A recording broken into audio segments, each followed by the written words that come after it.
Hello dear students, क्या हाल चाल है। आज बच्चों मैं आपको पढ़ाने चल रहा हूँ डायलिसिस के बारे में। डायलिसिस क्या होती है बच्चों? जब एक नॉर्मल पर्सन की नॉर्मल किडनी ठीक से काम नहीं करती है तो डॉक्टर एडवाइस देते हैं कि भाई आपकी किडनी काम नहीं कर रही है, आप आर्टिफिशियल तरीके से ब्लड को फिल्टर करवा ले, उसी को डायलिसिस कहा जाता है। यानी डायलिसिस क्या है बच्चों? It is the artificial method of filtration of blood. ये दो तरीके की होती है, एक होती है पेरिटोनियल डायलिसिस और दूसरी होती है बच्चों हीमोडायलिसिस।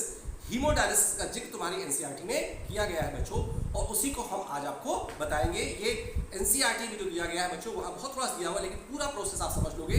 ये नीट के लिए 11-12 के लिए बहुत ही इंपॉर्टेंस रखता है बच्चों। तो क्या होती है हीमोडायलिसिस या डायलिसिस बच्चों? Artificial method of filtration of blood is called as dialysis. जब एक मशीन की सहायता से हम ब्लड को फिल्टर कराते हैं तब उसे कहते हैं हीमोडायलिसिस। और बच्चों उस मशीन का नाम है हीमोडायलाइजर मशीन। क्या नाम है? हीमोडायलाइजर मशीन। और इसी से जब ब्लड को फिल्टर कराते हैं तो उस प्रक्रिया का नाम है हीमोडायलिसिस। क्लियर?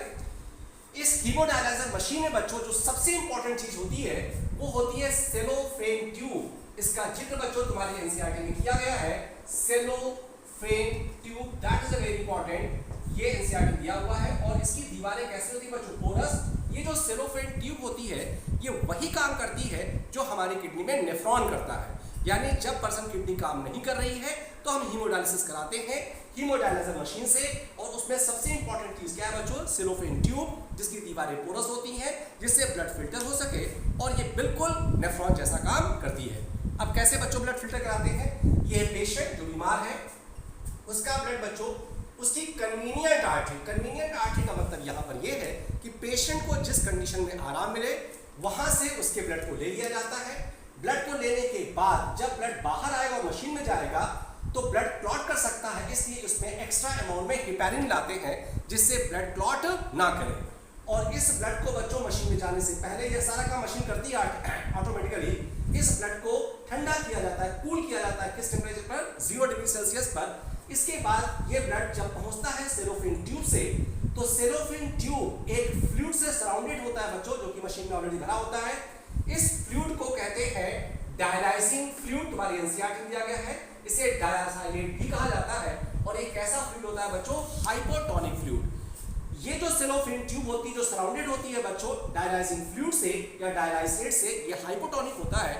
और इसका जो कंपोजिशन होता है लगभग प्लाज्मा के बराबर ही होता है, यानी सेम होता है, एक्सेप्ट नाइट्रोजनस वेस्ट। इसमें यूरिया, अमोनिया, यूरिक एसिड ये सारी चीजें नहीं पाई जाती हैं। तो अब बताओ बच्चों, जो डायलाइजिंग फ्लूइड होता है उसका कंपोजिशन कैसा होता है? Same to plasma except nitrogenous waste. क्योंकि आपको पता है कि किडनी काम कर नहीं रही है तो पेशेंट के अंदर यूरिया, अमोनिया लेवल बढ़ा हुआ है, सरप्लस 60 बढ़े हुए हैं, यूरिक एसिड बढ़ा हुआ है। इसको पास करने के लिए यहाँ पर जो फ्लूइड डाल दिया गया वो हाइपोटोनिक है। तो जब ब्लड यहाँ से इस सेलोफेन ट्यूब से गुजरेगा तो जो मिनरल्स होंगे, सरप्लस 60 होंगे, यूरिया, यूरिक एसिड, अमोनिया और जितने भी नाइट्रोजनस वेस्ट होंगे बच्चों, वो सेलोफेन ट्यूब के पोर से निकलकर इस आ जाएंगे सराउंडिंग फ्लूइड में। और सराउंडिंग फ्लूइड से ट्यूब निकलती है जिससे ये फ्लूइड एक तरह से यूरिनी है जो वॉशरूम में चला जाता है।